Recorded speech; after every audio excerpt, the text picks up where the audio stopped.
wakiwa Rwanda wanaenda kwa heshima. Wakishavuka tu mpaka wa Rusumo anaendesha anapotoka, hasa upande wa Nyarwanda. Watusaidie jinsi ya hata wacha Tanzania kwa pengine hata wilayani kwetu hapo. Waweke utaratibu. Wewe bwana unakuja amelewa, saa nyingine alishavuka ananua pombe anaendesha gari amefanya amelewa kwa sababu anajua huko kwetu hamna shida. Sasa watusaidie kuweza kuadhibiti tena madereva wa Kinyarwanda. Waweke utaratibu pale mpaka wanavyovuka, wanavyokuja mpaka kuvuka kwenda Biharamulo kwetu papaki ni salama. Wakishajua hilo kwamba kuna wiki moja, kuna wiki mbili pale kuna adhabu, wale watu wanaenda kwa utaratibu. Lakini hivi wanajua tunaenda tu hamna shida. Mtu anapita kulia anapita kushoto anaenda tu.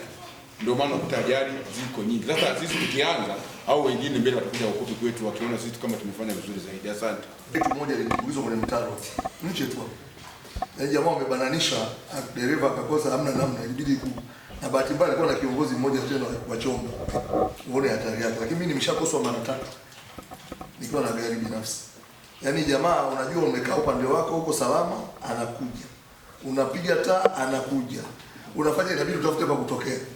Na bahati mbaya mara nyingine nilikuwa na mke wangu. Sasa kaona familia kuliko ishia. Acha nichalaze tu kwenye majani.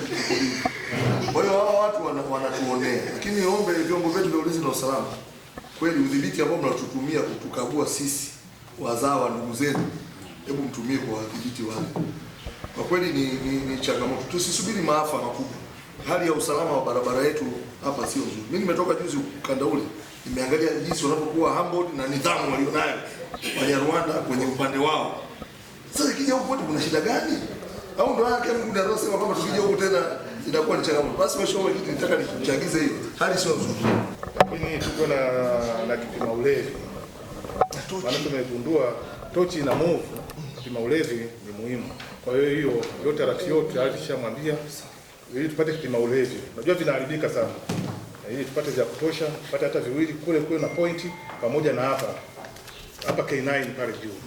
Kwa hiyo ziwe pointi za kudumu. Tunafanya checkpoint maeneo hayo. Kwa hiyo nashukuru pia umetukumbushia, umeniamsha pia. Ingawa ilikuwa kwenye programu zetu. Kwa hiyo baada ya muda mfupi tutatengeneza mambo yatakaa vizuri. Na kukiwa kuna lolote pia msisite kuniambia, ofisi iko wazi. Pigeni simu hata tukikutana tu mnanieleza, sababu ofisi ni sehemu yoyote. Nawashukuru sana.